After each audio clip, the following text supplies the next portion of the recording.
Hello, Podfam, and hello, Rachel. How are you today? I am good, Laura. How are you today? I'm good. What are you drinking tonight? I actually have something special Oh, by you my do? standards. Ooh, Yeah, what is it? it's really not that special, but I have a hot chocolate today because it's starting to get colder. And Oh, it's so good. Except it's like one of those ones that just come in the tin can, like the Celestial Seasonings one. nice. Hey, hot chocolate is hot chocolate. It's always good, especially when it's starting to get cold out. Exactly. Well, this brand just reminds me of childhood and makes me feel very cozy. Mm-hmm. So I'm a big fan. But what are you drinking? I'm having cinnamon bun rooibos tonight, and I thought I would give like the cinnamon bun some glaze. And Mm-hmm. so I frothed up some oat milk and put that on top. So it's kind of like a cinnamon bun latte. That sounds delicious. It is. I I love like that. it. Yes, I it's love very that. sweet. It's like a little dessert in a cup. I want that. So, what are we going to be talking about today? Oh, today is an interesting topic. And Yep. I don't even know what this episode's going to be called yet. I don't know. It's just really like the challenges that we face as millennials. And I don't want to exclude anyone. So, Gen Zers, if you are listening, I think this also applies to you because our problems are one and the same. Oh yeah. It just started with us first, and unfortunately the generation after us also has to deal with it.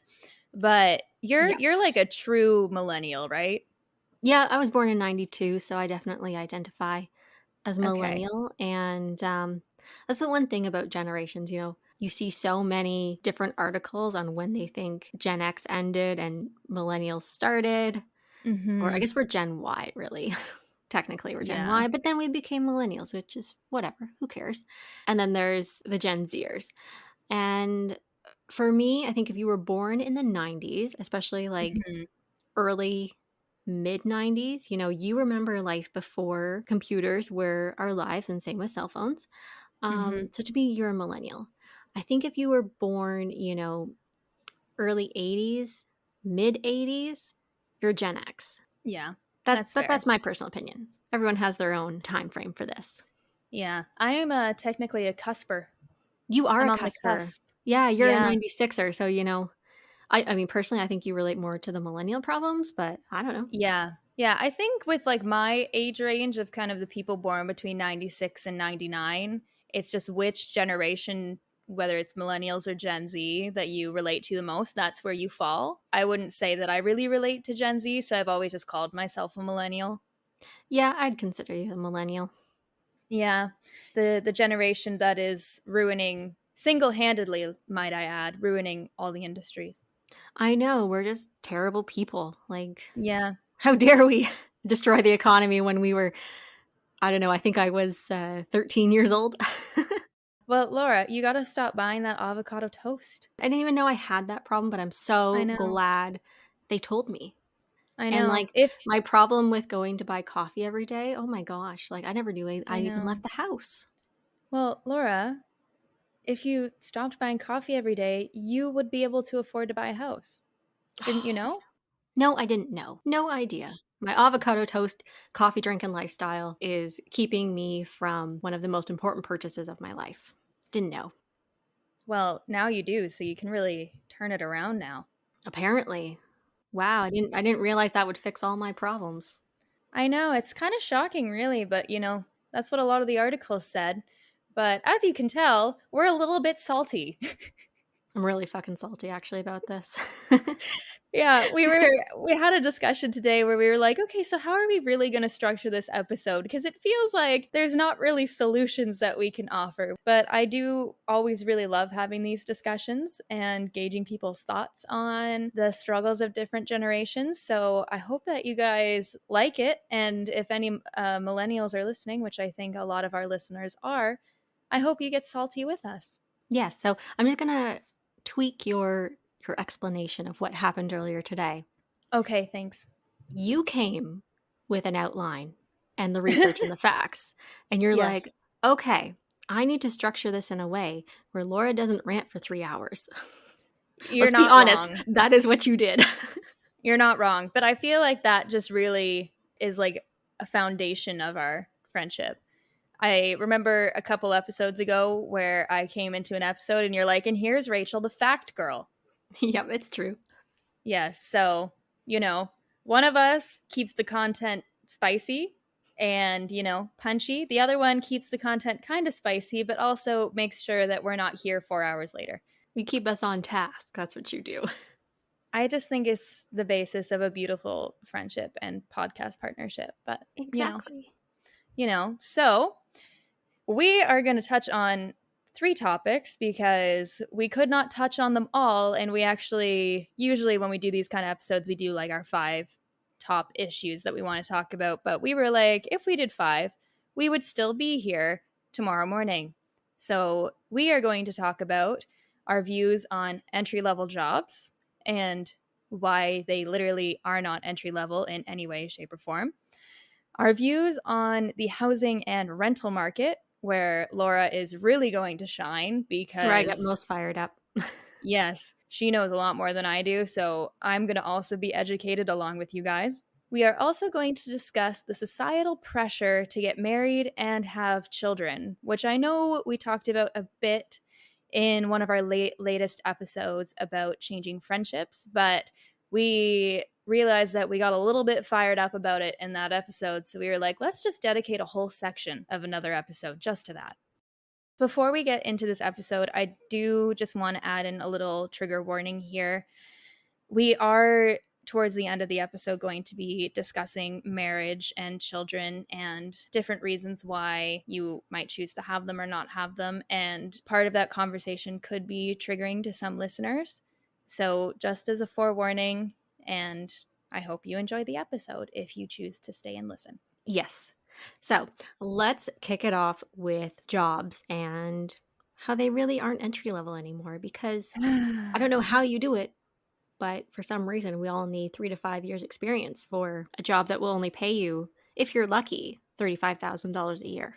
Yeah. So let's crack into it. Laura, have you ever heard the stereotype that millennials just demand high salaries that they haven't earned and they feel like they should be promoted or move up the corporate ladder at a faster rate than they are? Yada, yada, yada. Have you ever heard that before? Sounds vaguely familiar, and I think our other request was beanbag chairs for some reason. Beanbag chairs and ping pong tables, I'm pretty sure. That was it. That Yeah. was it. I don't know about you, but like I can't sit in a beanbag chair. If I sit in a beanbag chair, I am not getting back up. No, I'll be stuck down there. Yeah, so I don't know who said that because, like, we're old. But when you pull back the curtain, the average salary for a millennial is disproportionately lower compared to the rest of the workforce right now, which you could say is just because, okay, they're one of the younger generations in the workforce, so they have less experience, so they get paid less. But the difference is that the average salary is 20% lower for millennials than it was for their parents at that very same age. So there's the case where people are making a lot less, but then there's also the case where people are employed, but they're underemployed, which is just not fun. And I think the main problem here, amongst other things, is that the cost of living compared to the salary that most millennials are making, you can barely cover the necessity items. No, like it's not right. And I know we're going to get into housing later, but renting, housing, living is one of our biggest expenses in life. Mm-hmm. And it's literally taking up half or sometimes more of that monthly income. Yeah. And, it's kind of funny because all these people, I'm going to call them, say, oh, millennials, like they're out always doing events and eating out, takeout, coffee, avocado toast, like whatever, insert whatever. Mm-hmm. And the reality is, there is no money in that budget. Like, there is so much going to your rent, your Mm-hmm. car, if you have one, your insurance, your phone bill, your internet, utilities, everything else. And it's really frustrating that other people and generations are just like, oh, they're just like fooling around and wasting their money. No, Mm-hmm. they are not. Like, out of all the people I know, they are so conservative with their money because Oh they yeah. have to be. They have to live paycheck to paycheck, or else they're not going to have a place to live. They're not going to be able to buy groceries. Like, this Mm-hmm. is a real crisis that we're in, and no one's really taking it seriously. No, and one thing that really bothers me about that, where they are ragging on people for being like, "Oh, well, they're going out for dinner. See, they went out for dinner once a week with their friends. They shouldn't have done that if they were serious about saving money." And it's like, okay, but there is also a sense of joy that people deserve to have in their life. And I don't know about you, but like when I lived in the city, I could only afford maybe one dinner a month with friends. Yep. So I just didn't go out otherwise. But they latch onto those single events and they're like, they're wasting their money. And it's like, no. But I feel like that's going to be a big theme throughout this entire episode It is will the be. cost of living.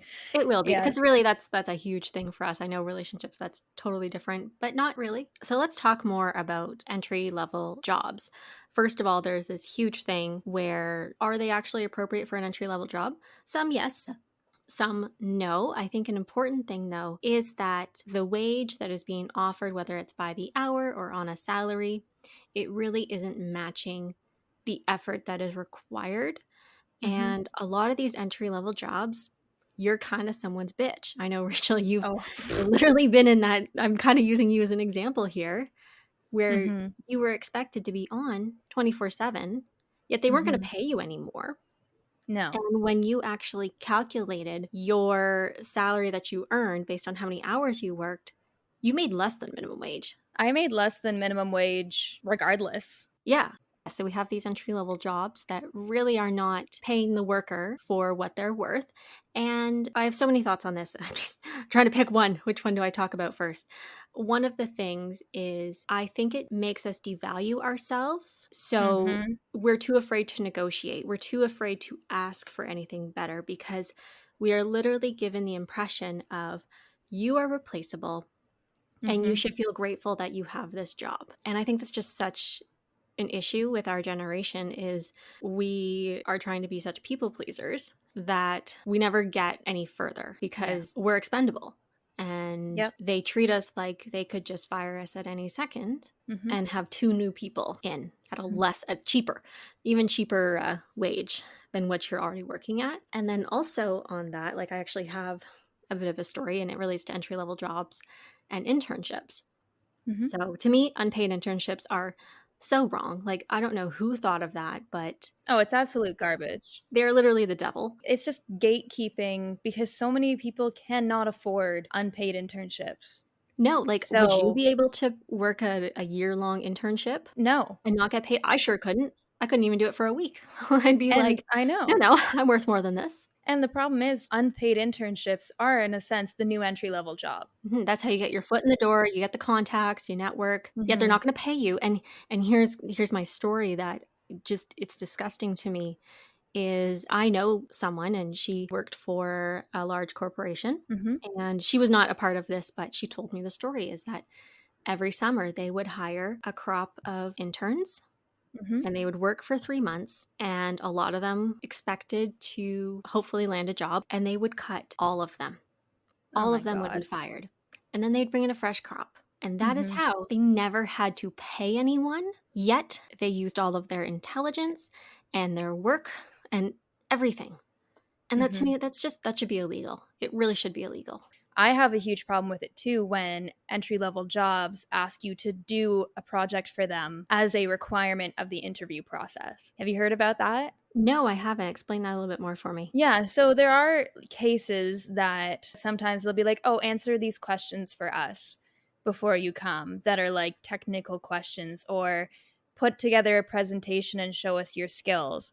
But I've heard about cases oftentimes where the person has done that work and basically they just took it and then they just didn't call them again. Ugh, again, should be illegal. It really should. I think it's completely inappropriate. But one feeling that I really want to focus on is exactly what you said, of that feeling that you're not worth anything and that Mhm. you're easily replaceable. And oftentimes people take low paying entry level jobs because when you're trying to get into the job market, you don't feel like anything better will come along. So No, you're already feeling anxious and not in a place to negotiate, but then you're also going into a situation where there's 10 people outside during your interview who could just take the job right out from under you. So why would you push to negotiate for a higher salary? Just put your head down and deal with it. because otherwise someone will come take your spot, which is a very, very toxic environment to live in, because like how do you perform in a way where you produce good work if you always feel like you're always in fight or flight mode? Exactly. Like you feel like you have no job security Mhm. and, you don't know, you could just walk in one day and not have a job. It's really wrong. And I think that kind of leads off onto one of our other points where millennials are very much accused of job hopping, Mhm. right? We're so unhappy in our work that we look around and we get a new job and hope it's better, but it's a vicious cycle. Whatever the reason you got a new job, whether they fired you after 3 months before your probation was up, now you're back on the market trying to find something because you need something. Mhm. And, just as I just said, you're looking for something that's better. I hope people who are doing that, they are finding better things and moving up the ladder that way. But it's so hard because often you never get off the bottom rung of the ladder Yeah. because you hop from entry level job to entry level job. Mhm. And then when, the higher ups look at your resume, they're like, oh, well, you don't seem that loyal. It's kind of like a double edged sword because even though you're trying to find something better, that history Is is there. following you around. So Mhm. it's very anxiety inducing, just thinking about that kind of stuff. Mhm. The system is so broken. Mhm. And okay, we're not going to get into capitalism. That's a whole other day. Yeah. We try not to get too political with Yes. our podcast. So our system is so broken that there Mhm. are really no easy answers because corporations and businesses, they are so bottom line first Mhm. and not people first. And really, good businesses know that your most valuable asset are your employees Yeah. because they carry your corporate culture. They keep the lights on. And I don't know, I'm just so sick of seeing businesses that really just use and abuse their employees, toss them out, get a Mhm. new fresh crop in, instead of actually, nurturing them and then making your business so much stronger because you're building loyal employees that want to see the Mhm. business succeed. Like if you just keep bringing in people and cutting them out, you're never going to have anyone who actually cares about your company. Yeah. So I don't know. There's a bigger picture here, and I don't think a lot of corporations are seeing it. No, I agree. And I also think as well with those jobs that pay that very bottom line, like $30,000 to $35,000 a year, are cutting themselves off from so much good talent that literally cannot afford to live off of that salary, which is so many of us. And when you look at like the film industry as an example, is like, okay, anywhere that you're going to work in the film industry is going to be like Los Angeles, New York City, Hmm. Toronto, Hmm. in North America, to name a few, Atlanta a little bit. But and Atlanta is like a bit more affordable from what I know. But just think about how that industry is giving $34,000 a year, shall we say. But the average rent is $1,200 for one person, just for a bedroom in those Hmm. cities. This is all like before taxes, right? So Yeah. in the end, after taxes, they have about $500 to spend on necessities. That's just a good example of how cost burdened so many millennials are. How is the millennial supposed to grow in their industry when they have to be in this expensive city to have the good opportunities, but the good opportunity doesn't pay you enough money to live in the city? I have a solution here for you, Rachel. What you do is get a second and third job and a side hustle. Duh. You're supposed to spend every waking moment of your life earning money. You're not Mhm. supposed to sleep. You're not supposed to see your friends and family. Forget about your mental well being. That's not important. Okay. That's out the window. Yeah. You are just supposed to work extra jobs to pay for your bedroom. That's not even its own apartment. It's literally a bedroom in a house Mhm. that you never get to see because you're out working paying for it. Oh my god. I need to move off of it cuz I feel myself getting elevated and I'm like, Okay, well, I have one more thing that I need to stand on my soapbox and say. okay. So, okay, so let's say you got off the bottom rung. You're on the second rung. You're making hopefully a little bit more than minimum wage. You're making a living wage maybe, Laura. Maybe you can pay your bills and like Maybe. put $50 into your savings account. All right. Then there's the government and taxes. Okay? So, at least if you don't make much money, you usually get a tax credit back. Like you get a little tax return. Yes. However, as soon as you are off that rung and on the next one, the government decides that, oh no, you make plenty of money. You owe No us more more. you owe us more. There is no tax return for you. No. And that's a really frustrating spot where I think a lot of people are and no one is talking about it because okay, great, you're not making minimum wage anymore. You're making a decent salary, let's say between 50 and 60,000, okay? Like or maybe a little bit more. Mhm. You're not making enough where you can be a homeowner. So you have no benefit to those credits. Yeah. And lots of other things that you would normally purchase that would then come back to you in your tax return. So really when you're on that second rung, you're getting screwed by taxes now because there are no credits that are applicable to you. Yep. So it's just like one of those things where finally, yay, but oh, no, never mind, sorry. You owe us that money. Yep. So anyway, I'm getting off the soapbox on jobs. That's okay. To summarize, entry-level jobs should not demand years of experience when the point is to get experience. That's my definition of entry level. Yeah. Unpaid internships are absolutely not fair, and all it does is just lock good talent out of the workplace. True. And hot take, this is a hot take. Desiring a position that provides experience, pays you a living wage, and values your well being should not be a special ask. It really should be the normal. It really should be the normal. And unfortunately, it's not. I wish I had some good advice on ways that we could help improve this, but I think we just have to continue getting loud about it and having conversations. Yeah, I think one of the most important things that we can do is, vote, be loud, Mhm. tell people what you want, and don't take anything less. Like, the baby boomers, they were one of the most influential generations ever Mhm. because they were loud, right? And Mhm. they stood for what they believed in and they didn't back down until they got it. And I think we need to do the same, Yeah. which a lot of people are starting to do the same. I really hope that they start to listen because the millennials and the Gen Zs, like, we're a pretty big group. Aren't millennials like the largest generation in the workforce right now? I think we're getting up there as more baby Yeah. boomers like retire. Like we really are becoming the largest group. Yeah. And we are like hopefully one day gonna have a lot of influence. So, Mhm. you know, the world kind of has to be ready for that because a lot of us are unhappy. Yeah. And a good one too, and I know that this is hard, especially when you're just out of school and like you really need to get a job, but ask for what you know you're worth. Yeah. The worst they'll ever say is no, right?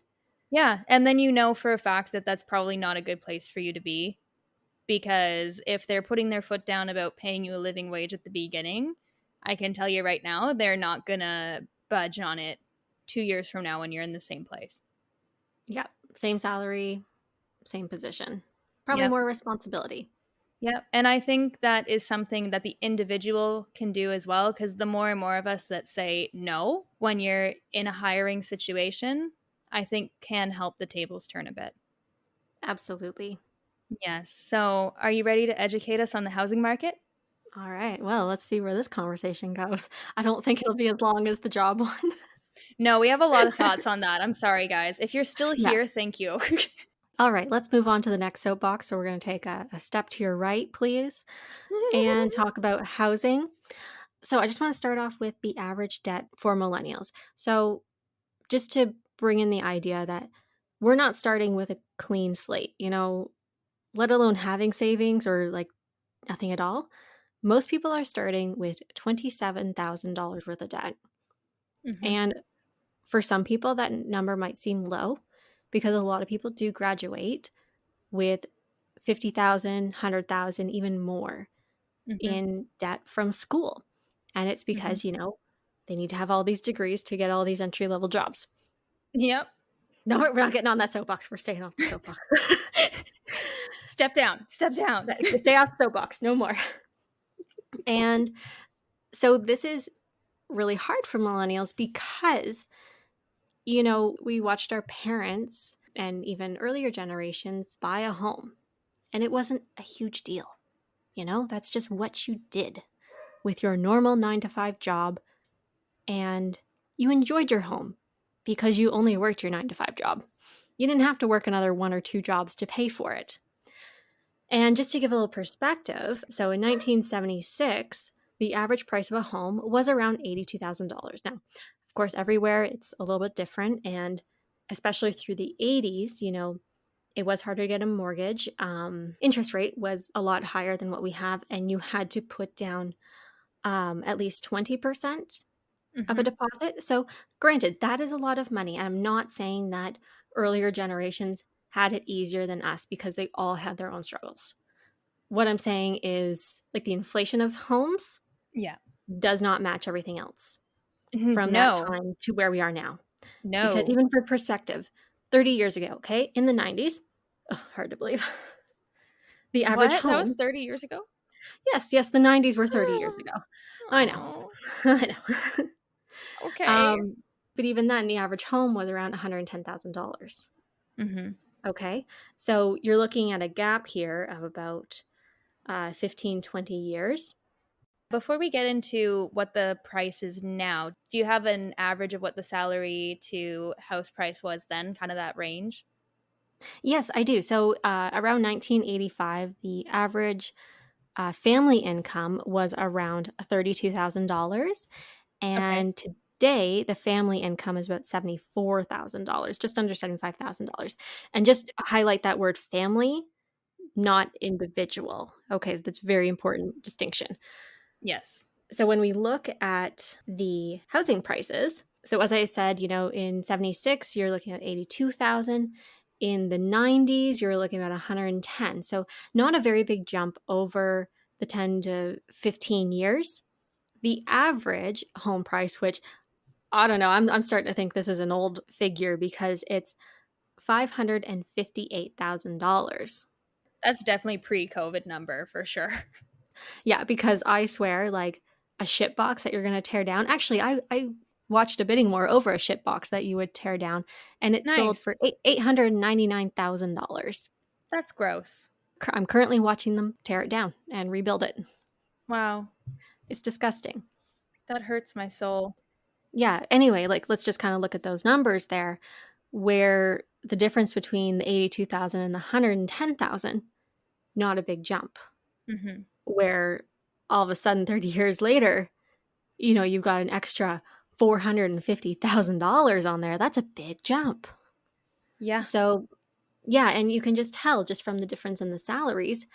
Yes, the family income has doubled in Yeah. that time, but the housing price, like that's 5 times larger. So Yeah. the numbers don't work. No. And just going back to down payment, I found this really interesting fact here where if a couple wanted to save for their down payment about 20%, in Mhm. 76, it would have taken them about 5 years, which that's Okay. understandable. That seems like a reasonable amount of time. Yep. Where today, and this is the average across Canada, 14 years. And do you want to know the GTA number? I don't, but tell me. 24 years. I should have started saving when I was a baby. Yeah, like I don't understand, why weren't you just born and you started putting your pennies away? God, Rachel. Could have had a home by now. You're 25. I wasn't being smart. My 1-year-old self, she wasn't living up to her earning potential, clearly. No, clearly not. And one debate, I love having this debate with people because I find it so fascinating where they come from. And there really is no right or wrong decision, but it is the difference between renting and buying a house. I love this debate. I love it because you just see such different viewpoints. And really, like, I see both. I can completely understand why someone would buy a home and why someone would choose to rent. I find that a lot of people, they kind of shit on renting They a do. little bit. They just kind of say, like, oh, I'm just like throwing money away. But really, you're not. And I think this is a bit like going back to influence Mhm. that society has on us, that we need to, get the good job, buy the house, do the family. It's okay if you don't want to own a home, Mhm. because really what I love about renting is the price that it is, that's what you pay, Yeah. right? If the water pipes are leaking, the roof needs to be replaced, whatever else goes wrong, that's not your problem, Nope. right? You just pay whatever you're paying. However, with a home, I think a lot of people, they get in their idea of like, oh, I'm just paying my mortgage. It's cheaper than the rent. It's all great. I'm building equity. Yes, these are all true. However, people need to have that realistic education where there is a lot more to owning a home than just paying the mortgage. You have insurance. If anything goes wrong, that's your problem. Mm-hmm. And I think a lot of people get themselves into trouble Mm-hmm. when they feel like they have to buy a house. They must have a house because renting's not a good idea. And then they get themselves even more financially strained because of all these, hidden costs to them, but really not so hidden costs because no one ever educated them. Mm-hmm. So that's a whole other problem with housing. So don't feel like you need to buy a home because that's what society tells you need to do. Because what's Mm-hmm. a great thing about renting, okay, we're accused of job hopping. Going back to that for a second. Well, if you want to take a job over in Italy, You can do that. you can do that. Or if you own a home, you're kind of stuck there. Mm-hmm. So, kind of rethink your position a little bit on the rent situation. Yes, rent prices are hard to find right now. Like, we were all kind of hoping something would collapse in the rental market after everyone started buying homes, but yeah, things are about the same. Well, that's And because they're it's just using it as income properties. Oh, now they're income properties. Don't even get me started on income properties. Respect for people who have income properties, but the price gouging on that, Oh my God. I don't know. I feel like there's just such lack of consideration for your fellow human being. Yeah. Like it's all about like I have to win, Yeah. not let's all get better together. The housing market has a feeling of it's not everyone deserves to have a clean, safe home. It's not that Yes. anymore. It feels like having a home is a privilege that only some can have. It's always been a privilege, don't get me wrong, but it is a basic human right to be able to have housing. Now, with renting, some people can't even afford to rent. So, just literally like having a place to stay is becoming a class thing. Yeah, and I think until we start treating this as a basic human right, and I'm agreeing with you, owning a home is a privilege and a luxury, but we are getting so far past that, now people don't even have shelter. Yeah. And I think that's going to be an increasing problem in the years to come. Mm-hmm. I don't even know like where are these people going to go? Like are we going to live in tent cities? It's scary. It's so scary. I mean, in our major city near us, at least, there are parks that are basically tent cities, and the city is pushing them out. Yeah, and the thing is, like in times when I've driven past those parks or walked past, I've seen families in there, young Yeah. families. So I don't know. I think this is a conversation more people should be having Yep. because I don't know. We just need some better solutions. Like there's nothing wrong with social housing. Honestly, I'm at a point where if I saw like a nice like mobile home park, fuck you Yep. right, I would fucking buy in there. Like double wide Mood. trailer, perfect. That's all the space I need. Yeah. I don't want a big house. I don't need it, but I do need a safe place to live. Mm-hmm. And a lot of other people do. So let's get loud on that, people, because I know like all us millennials, we're like sitting here, rubbing our hands together, waiting for the market to collapse. I don't know if anyone else is doing that, but I certainly Yeah. am because I just don't see how anything is attainable. I think the government no longer cares how Mm-hmm. much debt we have. There's no consideration for that. Like, you could be $500,000 in debt. They're like, whatever, it's fine. We're going to just tax you more. Yeah. And I think they just need to care again Yeah. if they ever did. But, it's just Yeah. getting so out of hand. And, there are a lot of people in our generation, well, not a lot, but who have had the luxury of having their families help, which is fantastic for them. But I think it also puts the pressure on the rest of people being like, well, what's wrong with me? Like, how come my friend over here who has a similar job to me can afford a house, but I can't? Yeah. I think us collectively as a generation, especially after the past year, need to stop judging each other for living with their parents because that is a very ingrained pattern in our ideology that living with your parents is wrong or living with family is wrong when you're at a certain age. But Like, we just need to accept it as a reality that right now, that's where the world is going.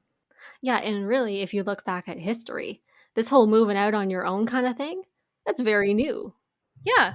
For generations, we were all multi-generational households. So I don't know, Mhm. maybe we're going back to that. Maybe we Mhm. all need our grandma and grandpa, aunt and uncle. We're all just gonna live in one big house. Mhm. That's a very common thing in a lot of other cultures as well. It's a very Western thing. Oh, it's totally Western. Yes. Yeah. The thing is, if it keeps going up, we're gonna have millions of people not be able to afford shelter. And Mhm. if it crashes down, well, maybe a few people will be able to capitalize on that. But then we're still going to have millions of people who don't have shelter now because their Yep. homes are in foreclosure. So I Mhm. don't know. I think it's a bumpy road. Yeah. Either way you look at it, it's bumpy. Yeah. Let's move to the next soapbox.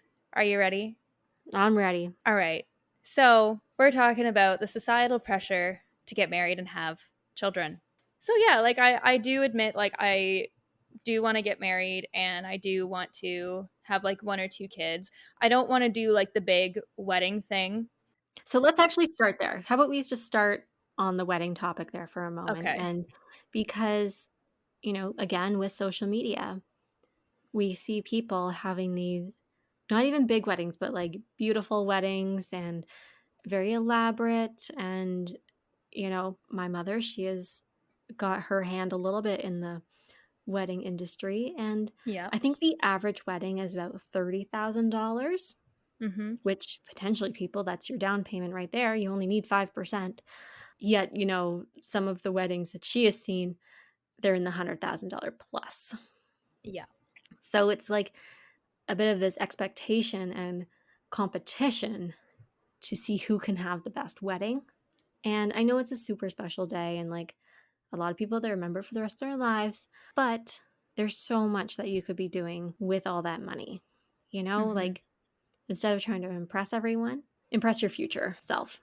I agree. And it's almost very common now that people do the house, the kids, then they get married, Yeah. right? Like it's almost now the afterthought because there were things that were more important in front of that. Mm-hmm. So, off the topic of weddings, because I feel like a lot of our listeners who are millennials and Gen Z will kind of get where we're coming from there, at least from what I've seen on social media. But a point of contention that I have with this pressure is like we talked about in our Losing Friends episode. It's just the societal norm that it's okay to ask people when they're getting married or if they're having children. Oh, yes, perfectly acceptable to ask. And my biggest problem with this is the fact that it can be super, super harmful to people and their mental health because, for a lot of reasons, one of them is, you know, getting married and having a child ever since we were toddlers has been pushed on us as like, this is this end all or be all goal. This is all you should Hmm. want, right? Like, once you get married, that's when your life begins. Yes. And we're not just marrying the first person that we're in a long term relationship with. I feel like we're too conscious, but then it creates this effect where you feel so behind in life, which makes you feel depressed. And then that can honestly push somebody to maybe getting married to somebody that they shouldn't or doing something that goes against what they know foundationally to be their beliefs. And in some cases, it's completely inappropriate to ask because, in the case of children, some couples can't have children. And the fact that it's a societal norm to pry and be like, well, when are you going to have kids? That's not respecting people's circumstances. Yeah. Like, how do you know that that person just didn't have a miscarriage last week?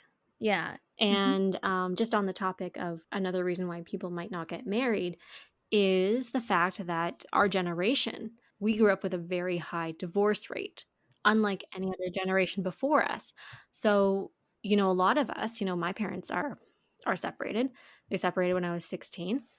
And, so we watched relationships fall apart, and I'm one of the fortunate ones where my parents, they're still friends, they just didn't work out as a couple uh after a while. But so many people have gone through horrific experiences as children when their parents did divorce, that it really turns them off from marriage Hmm. because they don't want to go through it again, Hmm. nor would they want to put their children through it. It's Mhm. a financial disaster Yeah. because the government doesn't care. Mhm. Like, they just kind of put up, okay, what's yours, what's mine, and split it down the middle, right? Like, so if you're with a partner who has hundreds of thousands of dollars worth of debt and you're fine, well, too bad for you. That's now your problem too. Yeah. So I think we're just so aware of that, that a lot of people have actively chosen that marriage isn't for them. And, whether they're in a relationship or not, and they cohabitate or common law, whatever, there's just so many things that are now more acceptable in our culture Mhm. that marriage isn't like the thing you have to do so you can live together. Yeah, and on the note of that, when you get divorced or split up, like 50-50, split it down the middle, this is yours, this is mine now. We get a bad rep for this because it's like, oh, well, why are you going into your marriage like that or going into your cohabitation like that? But a lot of us are also putting in cohabitation agreements or prenup agreements. Oh, absolutely. Like, how I love to think about it and how I've heard people say it is plan for the worst when you're at your happiest. Absolutely. Right? So, yes, no one likes talking about prenups or cohabs because you're so happy in love, you're getting married, you're going on your honeymoon. But that is when you want to hammer out those details Yeah. when you love each other, right? Hmm. Unconditionally. Because you don't know 5 years down the road, you could both be in some pretty ugly situations. And let me tell you, you won't be playing fair, you No. know, or your partner won't be playing fair. So these are mature adult decisions and conversations that you should be having Hmm. when you're at your happiest. Yeah. So yeah, that's kind of my my soapbox on marriage there. Do you have Yeah. anything else on the marriage side? One thing is just when it comes to marriage and children, a lot of people are choosing not to have them because they want some spontaneity and freedom. Like our generation, as we talked about before, when we talked about jobs, have to put so much of their time into work that instead of pouring the money into a home or a wedding, or maybe they just choose not to have children, which is a very personal choice. And it's okay to want them, it's okay to not want them, it's okay to have them, it's okay to not have them. But for some people, they want to use that money to see the world or to be able to pick up and move to Australia tomorrow if they want to. Mhm. And anything, at least in my opinion, that you want to do with your life and with your partner is right. Like you are right for doing that. Yeah, and then on the other side, there could be people who really do want a family, but financially they're just not stable enough to do it. Because okay, in Canada we're very fortunate to have healthcare, but in the States, like I don't know the exact number, but I think it's like almost $15,000 Mm-hmm. by the time your baby's delivered. Mm-hmm. Like that's insane. That's a crazy amount of money. And for new parents to walk out of the hospital with that kind of a bill, Oh my like, oh God. my God, like I just couldn't, I wouldn't be able to stomach that. But Yeah. then even beyond that, there's the cost of care. And what's happening now is, I think COVID was a huge highlight of this where you needed someone to stay home with the kids. And a lot of the time it's the woman. I'm not going to make this like a feminist thing because, we are getting a lot of men nowadays that have been the parent to stay home, which is amazing. And the thing about the cost of childcare is that normally at the cost it is now, it practically is one of the parents' salary. So what we're seeing, especially as people are being called back to work, one person will just give up their job entirely because they're kind of realizing like, well, practically I work only to pay for childcare Mm-hmm. when I could just stay at home with my child. Yeah. So, and I don't think there's anything wrong with that. Like if that's what you want to do and be a stay-at-home parent, like Mm-hmm. fantastic, to each their own. However, I think a new problem, whether that parent wanted to or not for financial reasons, the thing is once their child is old enough where they maybe don't need daycare or they're going to school and can kind of look after themselves after school, Mm-hmm. is that parent who stayed home for, let's say, 10 years, they're now going to really struggle to get back in the workforce. They'll be that much older, and ageism is a thing. As much as we bitch about being treated like children in the job market, older people have the same problem because they think, oh, they're not current on what's happening. Mm-hmm. So that's another thing where their skills have been on pause for 10 years and then they try and get back in and it's really hard. Yeah. So they're maybe not at a point in their career that they would like to be. No, I agree with that. And I do just want to say this thought just kind of came to me and like let me know if you kind of agree with this. But as the generation that is looked at as the most immature, Carefree. carefree, I think that it's a heartbreaking decision if you do want to have a family and you realize that you aren't capable of it. I think that that's an awful decision and an awful reality that is apparent in today's world. But acknowledging that and making the choice that, okay, we can't do it is a very mature decision and a very realist way to go about life. Absolutely, I agree with that. We definitely have been the generation that puts the most thought into these decisions. No, not every single person in the world, but collectively we do. And, just another thing, the 90s were 30 years ago now, and time is not so much on our side because, No. as a woman enters into her 30s, her chances of getting pregnant, they do start to go down. And for our generation who've had to put off having kids for so long just so we could get financially stable enough to do it, or because we wanted to have our career for whatever reason, you put off having children, it doesn't matter. It's all the same. Because when they do want to go have children, there's that much more high risk and chance that you won't get pregnant. I know a lot of the solutions I've been seeing now is like egg freezing, which I Yeah. think is totally cool. Oh, Um, I do too. I think that's yeah, absolutely real. That's really cool. It's really yes. expensive, It but is it's really really cool. expensive. Yeah, no, and I think it's a great option, if that is a possibility for you. But again, a common theme through all of our points today has been gatekeeping. So, Yeah. now you're making having children that much more expensive because if you've had to store your eggs, do the harvesting of the eggs, and now you're looking at IVF treatments, that's an additional, I don't even know how much that costs, but I'm sure it's tens of thousands of dollars when you add it all up For something that might not even work. for something that might not even work. And I don't know. I just think it's so heartbreaking for families that have had to put this off. And this will be the new Mhm. challenge that they face where they can't get pregnant because, in their 20s, they could not afford children. And, I think for the people who held off, I think they did make smart decisions. They knew they couldn't bring a new life in and be able to financially support themselves and their child. And they made the right decision. But it's so Mhm. sad now that a lot of people are having to not pay for the consequence because it's not a consequence. Like you didn't do anything wrong by No. waiting. Like you did the right thing so that when your child does come into the world, you can give them a stable home. It's an unfair circumstance that It they're is. winding up Yeah. in. Yeah. So I just think the next thing we're going to see from the millennials is how many of them can't get pregnant. And that's kind of all I have to say about that. So I'm not sure if you have anything else to add on there. I do have one more point to make just about my respect for millennials when it comes to marriage and children. And it goes back to what we were saying about how conscientious I truly think this generation is. And I really admire how open to mental health awareness and therapy our generation has been.